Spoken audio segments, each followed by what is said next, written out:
Bismillahirrahmanirrahim. Bismillahirrahmanirrahim. Alhamdulillahi rabbil alamin. Nahmaduhu wa nasta'inuhu wa nastahdihi wa nastaghfiruh. Wa na'udzu billahi min syururi anfusina wa min sayyiati a'malina. Man yahdihillahu fala mudilla lahu wa man yudlilhu fala hadiya lahu. Nashhadu an la ilaha illallah wa nashhadu anna Muhammadan abduhu wa rasuluh. Allahumma salli ala sayyidina Muhammad wa ala alihi wa sahbihi ajma'in. InsyaAllah kita sama-sama membuka majlis kita pada malam ini dengan membaca surah Al-Fatihah. A'udzubillahi minasyaitonirrajim. Bismillahirrahmanirrahim. Alhamdulillahi rabbil alamin. Ar-Rahmanirrahim. Maliki yaumiddin. Iyyaka na'budu wa iyyaka nasta'in. Ihdinas siratal mustaqim. Siratal ladzina an'amta 'alaihim ghairil maghdubi 'alaihim waladdallin. Amin.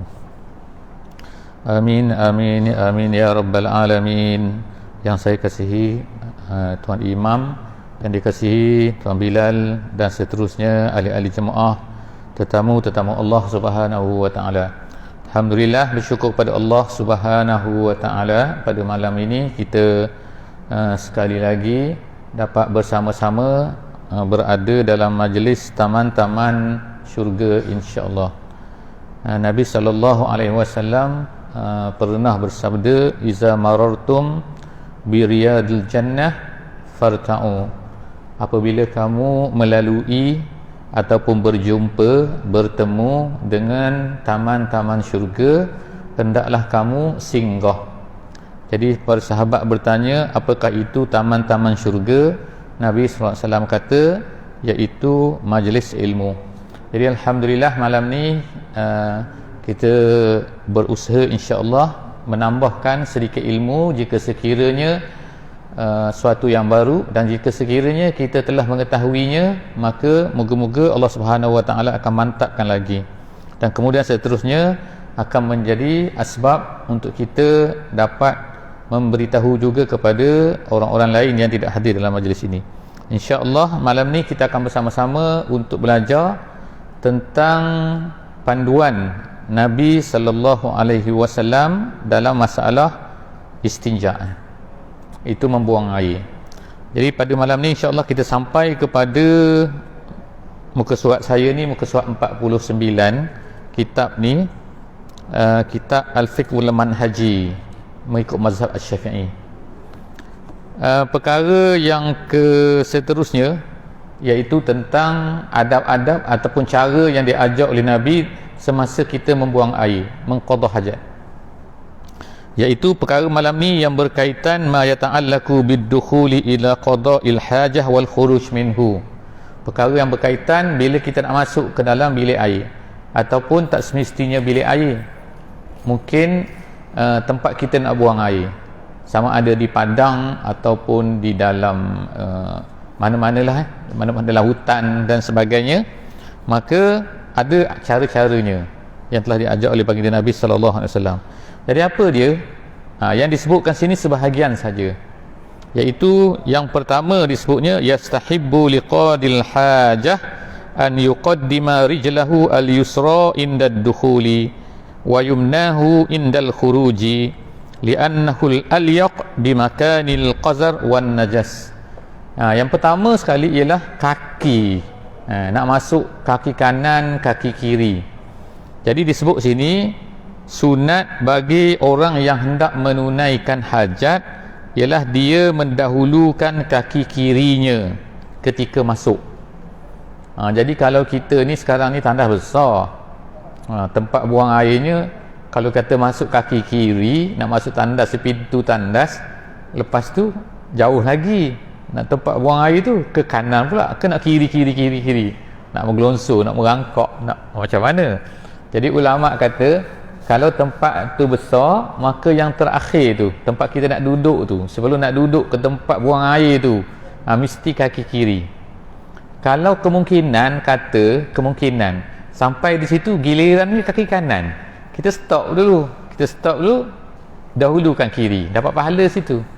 Mudah je dapat pahala ni. Jadi Nabi sallallahu alaihi wasallam mengajar kita, dia panggil tayammun. Tayammun bukan tayamum. Tayammunun. Tayammunun ni artinya ialah berkanan-kanan.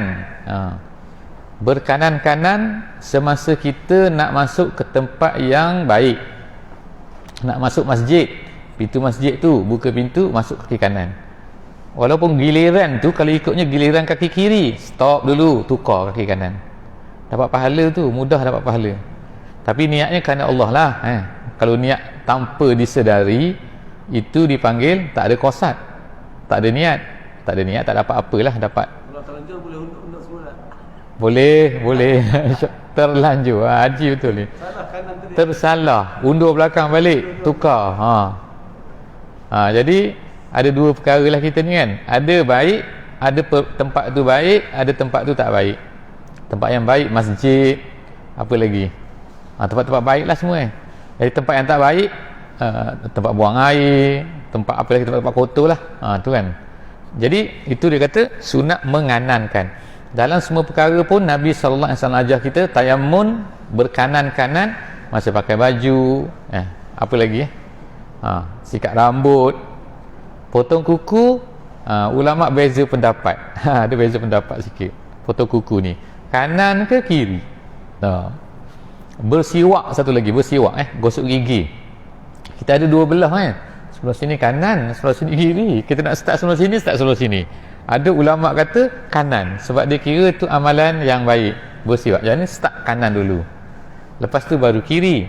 Kalau potong kuku, ada ulama kata sebab dia ni amalan sunnah, start kanan dulu baru start kiri. Tapi ada ulama kata kiri dulu sebab dia kira membuang kekotoran. Wallahu a'lam bissawab. Mana-manalah yang penting kita bila kita buat tu, maka kita ni niat nak ikut sunnah. Sunnah Nabi kita ajar macam tu, dapat pahala, mudah banyak benda. Pakai slipper, nanti pakai slipper kanan dulu. Minum air, nak makan guna tangan kanan. Ini sensitif sikit.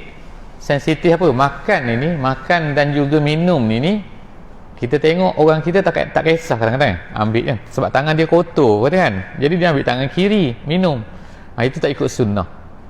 Jadi kalau macam mana kalau tangan ni kotor, tangan ni tapu bawah ni, pegang bawah ni, supaya apa? Supaya kita ni ikut sunnah, yang ada sunnah, guna tangan kanan. Nabi SAW sekali tu ada budak tepi dia, budak tu makan dengan kiri, tangan kiri dia. Nabi kata makan tangan kanan, tangan kanan. Tu. Jadi sahabat lain ada seorang lagi macam tu juga, dia makan tangan kiri. Nabi kata makan tangan kanan. Lepas tu dia nak tangan kiri, dia kata tak boleh. Dia kata tak boleh, saya tak boleh guna tangan kanan. Tak boleh, Nabi kata kanan juga. Tu. Jadi maknanya bila ulama-ulama ni baca hadis-hadis ni, maka ulama-ulama kata nampak seolah-olahnya Nabi ni sangat-sangat keras dalam masalah kanan bila makan terutamanya makan. Jadi seolahnya Nabi tak benarkan makan tangan kiri langsung. Setengah ulama kata wajib makan tangan kanan, minum tangan kiri. Setengah ulama kata tapi mazhab kita kata, ulama kita kata sunat. Tapi sunat tu pun makna sunat yang berat lah. Jangan, kalau boleh jangan makan, jangan minum guna tangan kiri, tangan kanan insya-Allah. Sebab apa? Tangan kiri ni untuk kotor-kotor, untuk basuh najis, untuk pegang najis, untuk pegang apa-apa yang berkaitan dengan najis dan sebagainya. Jadi untuk buang air ni, langkah dengan tangan kaki kiri sebelum yang terakhir, sebelum sampai ke tempat tu. Dan kemudian dia kata wayumnahu, dan hendaklah berkanan, menggunakan kaki kanan ketika keluar daripada tempat tu. Keluar mudah kan, berlepas nak tinggalkan mangkuk tandas tu, kaki kanan. Kemudian keluar lagi daripada bilik air, elok kita ejah lah supaya kaki kanan, supaya dapat semua pahala kita. Gitu itu yang pertama lah. Kemudian yang keduanya dia kata la yahmilu zikrallahi ta'ala wa mislahu kullu ismin muazzam. Seterusnya ialah janganlah membawa apa-apa sahaja yang mempunyai nama Allah Ta'ala. Maknanya apa-apalah, kertas ke. Nabi SAW diriwayatkan bahawa Nabi akan buka cincin dia. Sebab cincin Nabi tu ada la ilaha illallah situ kan, Muhammad Rasulullah, ada Muhammad Rasulullah pada cincin dia. Nabi gunakan cincin tu untuk chop. Jadi sebab tu Nabi tak tinggal mana-mana. Jadi Nabi akan tak bawa masuk cincin tu bila nak masuk dalam bilik air. Kita tak adalah kan, kita insya-Allah kita kecuali tak tahulah kan kita ada apa kan. Duit kita tak ada tau, tak ada insya-Allah kan. Duit ke kalau ada zaman dulu kala tu, zaman bukan kala jugalah, zaman sahabat, zaman tabi'in, zaman apa dulu, duit dia tu duit dinar duit dinar, duit dirham. Duit dinar tu ada tulis kadang-kadang setengah-setengah zaman apa ni khalifah dulu dia tulis nama Allah situ, la ilaha illallah, macam-macam lah. Jadi kalau macam tu macam mana? Tinggalkan di luar. Kecuali ulama kata kalau kita tinggal di luar ni takut orang curi. Tinggal beg di luar tu, duit dalam tu ada dinar, ada dirham, keluar-keluar tak ada. Tu kalau macam tu tak apa bawa. Cuma jangan kenakan najis pada tu. Maknanya kalau boleh gantung macam-macam lah jangan maknanya terkena najis pada nama-nama Allah, itu haram jadi pula jadi dosa besar pula. Wa mislahu kullasmin muazzam, begitu juga jangan bawa sesuatu apa-apalah Jadi ulama kata sini semualah kitab-kitabnya, kitab-kitab fiqh, kitab apa pun nama yang dibesarkan, yang diagungkan, yang ditinggikan, maka jangan bawa benda-benda tu. Jadi kalau kita sekarang macam mana kita baca kan, tak membaca dalam kan? Kita bawa telefon, macam mana telefon? Telefon masuk bilik air kata kan. Dah lama sangat masuk bilik air kan, 10 minit masuk bilik air kan. Jadi bawa telefon dulu. Sedam dulu WhatsApp teks dulu kan. Jadi kadang-kadang ada Quran dalam tu tau, dalam telefon tu kan. Jadi ulama kata boleh ke tak boleh? Dia berkait juga ni isu ni. Telefon ada Quran dalam tu. Ada bukan Quran saja, kitab tafsir, kitab hadis, semua ada dalam telefon sekarang ni. Jadi macam mana? Satunya orang tanya, boleh tak ni bawa, tak ada haid semayang, tak ada wuduk ni kan, boleh ke tak? Jadi ulama kata kalau dia tak nampak benda tu kan, kita boleh tutup kan, tutup tak nampak. Bila kita buka dia keluar pula. Jadi masih tutup. Jadi bila nak masuk bilik air tu kena bawa telefon tutup. Supaya dia bila tutup tu dia kira tak ada. Bila buka tu ada. Jadi janganlah mengaji Quran lah dalam semasa buang air tu kan. Duduk sebelah tu dengar duk mengaji pula. Ringtone tu ayat Quran. Ringtone bunyi tu. Sebab itulah ringtone ni sebenarnya ulama kata tak elok guna ayat Quran, guna perkara-perkara ni untuk ringtone. Sebab apa? Kadang-kadang bila dia berbunyi kita tutup dah. Kan dia tengah baru nak mengaji kan. Bismillahirrahmanirrahim. Ringtone dia panjang. Alhamdulillahi Rabbil Alamin. Tengah-tengah tu kita nak kita tekan dia kan dah. Alhamdulillah tekan. Baru li apa? Jadi tu tak bagus. Sebab apa? Dia memutuskan ayat Quran. Jadi kalau siapa-siapa yang buat ayat Quran untuk jadi ringtone dia tu, minta tukar lah hellonya tukar lah Sebab apa? Dia akan jadi ubah makna nanti. Sebab terpotong tengah-tengah tu. Buat yang lain jangan letak pula lagu Hindustan. Nanti kan tengah-tengah semayang dia berbunyi pula gitu, sedap lah kan. Jadi letaklah yang biasa-biasa lah kan jangan kacau orang. Yang lain-lain tak apa. Tu jadi Quran jangan sebab dia tu Quran ni masalah dia kalau kita mengaji pun kadang-kadang kita ni mengaji kan, kita tadarus Quran ada cara dia kan. Maknanya ada seorang baca, orang lain dengar semua. Ada sama-sama baca semua. Kadang-kadang ada macam-macam lah lagi. Cara yang mana yang paling bagus lah ialah seorang baca, orang lain dengar gitu. Sebab ataupun kalau nak baca bersama-sama, seorang saja suara kuat, yang lain tu suara perlahan. Gitu. Maknanya seorang guna mikrofon, yang lain tu baca ikut perlahan-lahan lah. Gitu. Cuma ulama kata bila kita baca bersama-sama ni, seorang baca ataupun sama-sama baca, kemudian orang lain ni dia baca perlahan-lahan Jadi ulama kata macam ni, kadang-kadang kita ni terputus maknanya. Terbatuk ataupun tersangkut ke, tak keluar ke, orang dah baca, orang baca macam tu, kita sangkut sini, sangkut lepas tu kemudian orang dah berjalan terus kan, sebab kita yang sangkut, orang lain berjalan. Bila kita nak sambung tu, kita terus sambung tempat orang bersama-sama. Itu tak boleh kalau baca Quran. Faham tak maksud dia? Tak faham insya-Allah. Dia macam mana habis tu, macam mana dia mesti kita baca perlahan-lahan kemudian kejar, macam tu. Baca perlahan-lahan, kita kejar orang tu, jangan putuskan bacaan kemudian sambung ikut orang-orang lain, tak boleh. Sebab itu maknanya dia memutuskan bacaan tu tak boleh, tak dibenarkan. Jadi sebab tu kena jaga-jagalah. Seperti contohnya kita baca Yasin, kita baca apa bersama-sama, tak mengapa, tapi dengan syarat kita mestilah baca dengan full lah. Walaupun kita terhenti, jangan sambung bersama-sama dengan orang lain, kerana itu dia jadi putus ayat. Putus ayat tu salah. Itu jadi dalam bilik air ni, kita kata tadi ialah janganlah dibawa apa-apa yang mengandungi nama Allah Subhanahu wa taala. Seterusnya, kama yustahabbu lahu an yaqula al-azkar wal ad'iyah allati sabatat an Rasulillah sallallahu alaihi wasallam. Jadi dia cerita pula, kita ni sunat bagi kita ni membaca doa yang diajar oleh Nabi sallallahu alaihi wasallam, iaitu qabla dukhulil khala, sebelum masuk bilik air dan kemudian selepas keluar daripada bilik air. Apa dia yang Nabi ajar?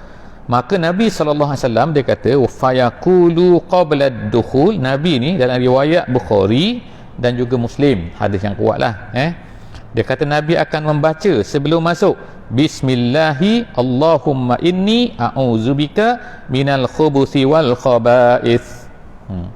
Tu doa yang kita memanglah kita tahu semualah, kita doa tu baca tu. Jadi baca tu di mana kata?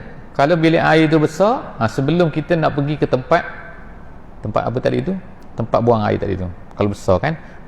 Tapi kalau kita kata saya nak baca sebelum daripada masuk dalam bilik yang besar tu. Bilik air tu besar, boleh main pingpong lah, bilik air tu besar.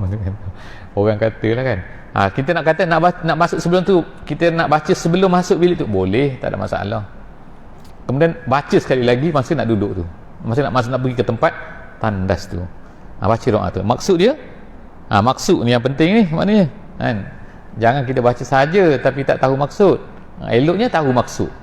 Ya Allah, dia kata bismillah dengan nama Allah.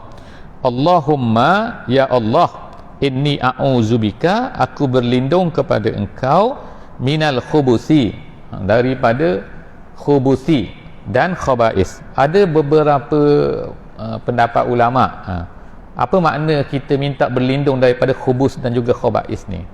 Ada yang kata syaitan jantan dan betina, ada yang kata. Jadi artinya syaitan, jin tu duduk dalam tandas, dia suka duduk dalam tandas, dia suka tempat kotor, ada jantan, ada betina. Ada yang kata lagi syaitan yang melomorkan kita ni dengan kekotoran, kita tak nampak kan, kita keluar bau wangi sebab pakai wangi-wangian kan. Jadi tapi sebenarnya kita tu kotor kalau ikutnya.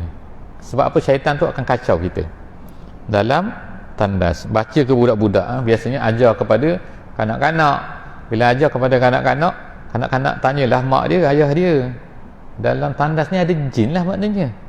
Dia pun takut nak masuk tandas, dia pun buang air di luar sebab takut ni. Jadi syaitan ni, jin ni ada di mana-mana kata. Di tempat tidur pun ada, kita tidur tengok sembahyang dalam masjid pun dia kacau. Kita sembahyang dalam masjid pun kadang-kadang tak khusyuk juga kan. Dengar kapal terbang turun, berapa dah kapal terbang ni? 1, 2, dekat dengan airport kan, dekat. Jadi kadang-kadang maknanya syaitan tu, dia bila azan dia lari, tapi habis azan dia datang balik. Dia komat dia lari, bila habis komat dia datang balik. Macam tu. Jadi dalam tandas dalam mana pun, tapi ada jenis-jenis dia maknanya. Ada syaitan yang jahat yang suka lomor orang ni, lomor kekotoran pada manusia ni. Itu dalam tandas. Jadi disebut sini al-khubus jam'u khabis wal khaba'is jam'u khabisah wal muradu zukurus syayatin wa inasihim. Syaitan jantan dan juga syaitan betina, dia kata maksud dia. Jadi di sini juga secara tidak langsungnya kita boleh faham bahawa syaitan ni ada jantan ada betina, macam manusia, sama seperti manusia. Jadi dia ada beranak, ada anak dia mati. Satu yang tak mati-mati, iblis. Sampai bila? Sampai kiamat, baru hampir-hampir nak kiamat, barulah dia mati. Special dia ni. Sebab apa? Sebab dia minta pada Allah, ya Allah, janganlah mati aku ila yaumi yub'atsun, dia kata. Jangan mati aku sampai hari kiamat. Dekat nak kiamat barulah dia mati. Sebab apa tak nak mati?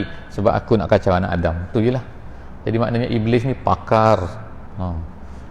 Kepakaran dia mengganggu kita supaya kita ni sesat. Jadi jaga-jaga sikit. Dia ajar kepada anak-anak dia. Anak-anak dia nama dia syaitan. Kemudian itu semasa masuk. Semasa keluar, wabak adalah khuruj. Selepas daripada keluar, yaqulu ghufranak. Kita kata ghufranak. Ghufranak maknanya keampunan engkau ya Allah. Itu je pendeknya. Kalau kita tak hafal panjang-panjang pun, kita baca cukup setakat tu. Ulama kata kan. Maknanya kalau nak pendek lah, sekadar-sekadarnya. Paling-paling kurang, tapi maknanya kita ingat pada Allah. Ghufranak, keampunan engkau. Kemudian lagi, kalau nak baca panjang, panjang lagi ada. Nabi kata, Alhamdulillahillazi azhaba annil adza wa afani.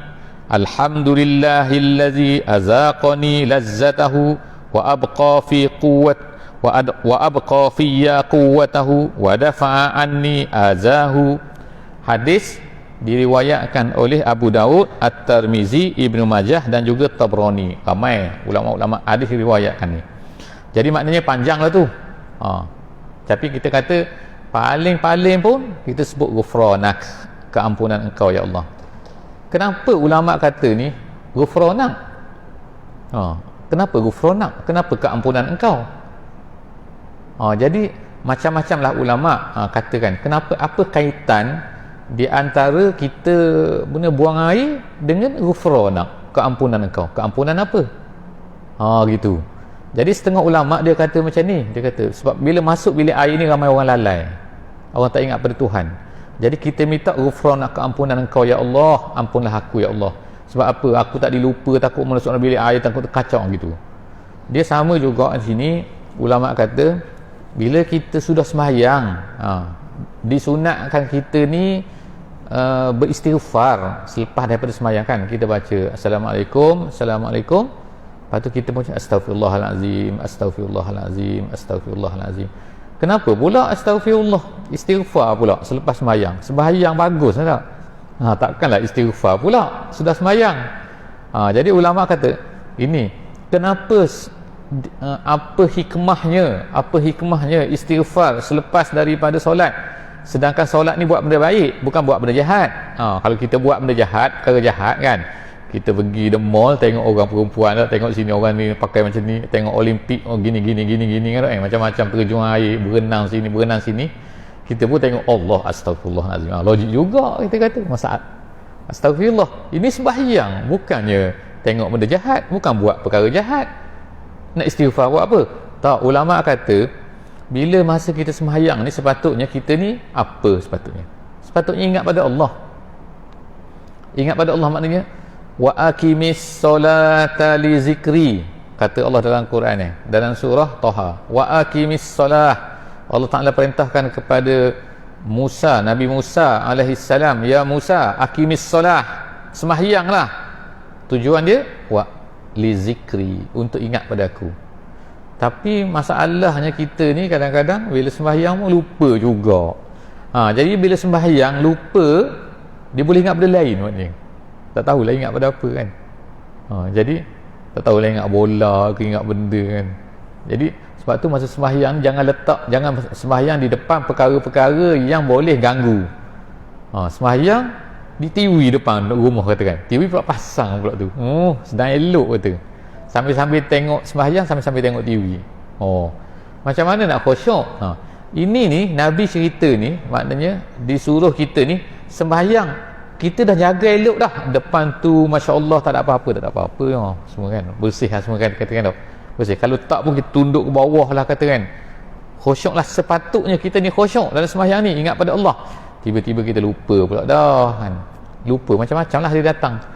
Jadi oleh kerana kita telah lupa kepada Allah semasa sembahyang tu, maka sebab itulah disuruh kita ni selepas habis sembahyang astagfirullah dulu. Astagfirullah, ya Allah ampunlah aku ya Allah, minta maaf ya Allah, minta maaf ya Allah, istighfar ya Allah. Sebab apa? Aku takut banyaklah dalam sembahyang ni aku buat perkara-perkara yang tak patut aku buat. aku lupa pada kamu. Gitu kan. Sebab tu kan. Jadi macam itulah juga dalam bilik air ghufranak. Itu satu. Yang keduanya dia panjang lagi lepas tu. Kalau mampu baca, kalau tak mampu ingat saja, ingat ni. Bahasa Melayu pun boleh insya-Allah. Dia zikir ni, doa ni kalau bahasa Melayu pun okey, no problem. Kalau orang Jerman baca Jerman, orang Sepanyol bahasa Sepanyol. Gitu kan. Kalau tak boleh bahasa Arab, kalau boleh bahasa Arab lagi bagus. Kecuali masa sembahyang. Masa sembahyang jangan bahasa Melayu sudah. Masa luar sembahyang ni boleh. Apa dia yang Nabi ajar? Alhamdulillah, segala puji bagi Allah allazi azhaba, yang telah membawa larikan, mengeluarkan aku, menjauhkan aku, anni al-aza, daripada keburukan-keburukan, benda-benda yang tak elok. Apa yang tak elok? Najis tu tak elok tak? Kalau duduk dalam badan najis tu, nanti membengkak nanti. Sebab tu bila nak buang air ni lebih dahsyat daripada nak makan tak Kalau kita nak pergi ke Kuala Belait, Kuala Belait lah paling jauh. Sekarang nak pergi Temburong dekat je. Kuala Belait lah jauh sikit. Naik kereta, tiba-tiba rasa lapar, nak makan nasi lemak lah, berhenti di Telisai. Kita kata Telisai sedap, tapi nak cepat sikit. Orang sebelah kata tak payah kita makan di Kuala Belait je. Kita nak pergi Kuala Belait, kita makan Kuala Belait. Berapa je? Setengah jam lah kita kata, lebih kurang Telisai Kuala Belait, laju sikit, lambat sikit 45 minit katakan. Tak berhenti kata. Boleh tak? Boleh. Makan lambat sikit, setengah jam, 1 jam lambat, okey. Tapi kalau nak buang air boleh. Tengah-tengah tu sampai di Tutong tu, rasa nak buang air lah lepas Tutong. Tolong stop kereta. Tu kata, isteri kata, tak apalah abang, kita berhenti, kita buang air di Kuala Belait. Buang air Kuala Belait, aku dekat sini lah nak buang air. Itu habis tergeliat-geliat lah kan dalam kereta tu kan. Last sekali terpancut dalam kereta tu, baru padan busuk habis kereta. Sebab buang air ni dahsyat ni. Lebih penting lagi, membuang lebih penting daripada memasukkan makan. Jadi sebab itulah Nabi SAW ajar ni, azhaba anil aza. Benda tu azza, benda tu najis yang nak keluar tu azza tu. Benda tu memburukkan, tak elok untuk manusia, tak elok untuk kita. Jadi alhamdulillah Allah Ta'ala telah jadi ada orang tak boleh nak buang kan, terpaksalah doktor korek kan. Kalau nak buang ikut jalan biasa, bertepik-tempik ni, tersumbat, tak tahulah tersumbat sebab apa. Jadi doktor pun tebuk situ, cari benda ni, wire, letak sini satu plastik sini, gantung sini, nak pergi jalan mana-mana bawa, dia keluar ke situ. Maknanya mesti keluar, kalau tak keluar habis rosak. Jadi azza tu nama dia azza, wa'afani, dan menyihatkan aku. Tu nombor satu. Yang keduanya kita baca lagi, alhamdulillah, segala puji bagi Allah allazi azaqani lazzatahu. Kita puji pada Allah juga, iaitu apa? Ya Allah, engkau telah azaqani, menjadikan aku rasa kelazatannya. Kelazatan apa? Makanan lah. Kita makanan tak sedap, kita tak makan Jadi bila sedap makanan, kita makan. Alhamdulillah, Allah Ta'ala bagi kita ni sedap, dapat merasai makanan tu. Ada orang dah sakit, rasa apa? Benda pun tak rasa. Bagilah kek apa benda sedap macam mana pun, KFC, McD apa pun semua bagi, tak ada rasa apa kan? Sebab dah sakit dah, baru sakit sikit, demam, tak kena coronavirus lagi tu, yang semua tak rasa apa, bau tak ada, makanan tak rasa apa. Jadi itulah dia kata alhamdulillah, kena puji Allah tu, allazi azaqani lazzatahu. Kemudian wa abqa fiyya quwwatahu, yang telah mengekalkan pada badan aku kekuatannya. Maknanya makanan ni masuk, dah lah sedap satunya, masuk dalam perut ni korek ambil dia punya zat-zat tu. Itu Nabi SAW sebut ya abqa fiyya lazzatahu. Jadi makanan ni dia, dalam hadis ni kata dia pecah pada dua. Satu part makanan ni dia jadi najis, satu part lagi zat-zat dia tu diambil oleh usus kita. Jadi kita kena terima kasih pada Allah tu. Ya Allah, terima kasih Kau ya Allah telah berikan jadi ni makanan ni boleh aku ambil kekuatannya. Kemudian yang ketiga, wadafa'anni azahu, dan kemudian menjauhkan aku daripada perkara-perkara yang menyakitkan aku. Itu panjang tu. Jadi ingat situ dah, Maknanya kan bila kita keluar bilik air, kalau tak boleh hafal yang ni, kita ingat yang tu. Terima kasih Allah, alhamdulillah yang telah aku makan senang, sedap pula tu, lepas tu dapat zat dia pula tu, kemudian dapat engkau buang pula perkara-perkara ni dengan mudahnya. Rawahu Abu Daud. Seterusnya itu habis habis itu perkara-perkara yang berkaitan dengan doa-doa yang dibaca. Seterusnya ialah perkara pula masa buang air ni, ma yata'allaku bil jihah dipanggil. Arah mana? Arah mana yang boleh, arah mana yang tidak boleh. Yahrumu ala qadil hajah an yastaqbilal qiblat aw yastadbiruha. Iaitu dia kata haram bagi orang yang menunaikan hajat, membuang air, menghadap kiblat atau membelakangkan kiblat. Gitu. Jadi ni kiblat, ni belakang kiblat. Jadi kalau ikutnya duduk macam ni pun tak boleh, menghadap macam tu pun tak boleh, berpusing menghala ke sana pun tak boleh, menghala ke sini pun tak boleh. Tu itu haram haram tu. Tapi macam mana pula kalau kita kata tandas kita tu menghadap kiblat? Boleh ke tak boleh? Detail lagi disebut sini. In kana fil fida. Syarat dia ialah sekiranya di padang. Kalau dalam bilik air tak kira. Maknanya dalam bilik air tidak haram menghadap kiblat. Itu ialah kalau kita kata seelok-eloknya, itu seelok-elok lain, nak cerita ni haram. Kalau yang tak boleh, yang haram ni di padang. Siapa yang di padang? Sebab zaman dulu semua padang. Zaman Nabi dulu semua buang air di padang, tak ada bilik air. Zaman sekarang ni perkara ni tak jadi masalah lah sikit walaupun seelok-eloknya bukan wajib. Seelok-eloknya tidak menghadap, seelok-elok. Jadi kadang-kadang kita pergilah rumah kan, kadang-kadang rumah kita ni tandas dia menghadap kiblat, tak menghadap kiblat. Jadi jangan bergaduh lah isu tu pula Kita pergi rumah kawan kita, rumah sahabat kita, tandas dia menghadap kiblat. Kiblat mana gitu? Tandas menghadap gitu juga buang air. Dia kata tak boleh ni. Bukan tak boleh tak elok itu sebab dalam bilik air tak jadi masalah. Jadi dia kata in kana fil fida. Kemudian syarat dia yang kedua pula, kalau dalam bilik air boleh tak boleh? Wala satirun murtafi'un bisitri auratihi hala qada'i hajatihi. Kalau di padang macam mana? Dia ada dinding, dia kata. Dia buat dinding. Kalau dia buat dinding, maknanya dia letak apa? Dia letak beg. Dia kiblat ni, di antara dia dan kiblat tu dia letak beg gitu. Dia letak apa-apalah. Syarat dia kata perkara itu ialah tinggi. Tinggi tu tinggi mana? Kata tinggi tu ialah rubuk hasta kata. Maknanya inilah kan tinggi. Mana tinggi kita kata tinggi ni. Tinggi lebih kalau kita duduk tu maknanya terlindung. Itu tinggi tu. Kemudian kazalika in kana fi bina'in ghairu mu'addin li qada'il hajah. Sekarang ni takdir tu dia kata mesti kena tinggi, dan jarak dia tu pula tu ialah tak boleh lebih daripada 3 hasta. 3 hasta. 3 hasta maknanya sekaki setengah, 1,5 kali ni maknanya dalam 5 kaki lah. 5 kaki. Tak boleh jarak tu di antara dia dan juga penutup. Kalau dia kata ada dinding jauh. Dinding jauh tak kira, dia mesti 3 hasta paling kurang. Jadi kalau kita kata kapek ni dia kok panjang sikit lah, jauh sikit lah. Kemudian dia tiga hasta ni begitu juga. Kalau dalam sembahyang disunatkan jarak di antara satu saf dengan satu saf tu jangan lebih daripada 3 hasta kalau dalam sembahyang jemaah. Jadi kalau kita tengok ni kapek kita ni, petok-petok dia tu 3 hasta tu cukup-cukup tu tau. Jadi kalau kata seorang tu kata saf duduk sini, seorang tu sembahyang sana, ni Masjidil Haram biasa ni. Satu kelompok sini, satu kelompok sini.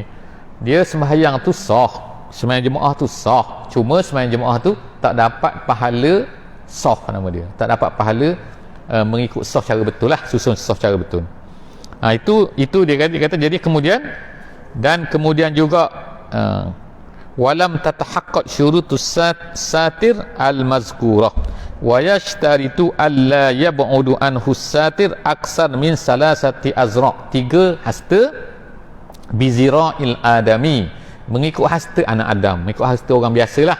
Kita ni orang biasa Kalau orang tu jin lain, jin pula raksasa kata kan. Raksasa hasta dia panjang, tak boleh pakai tu. Ni hasta anak Adam dia kata.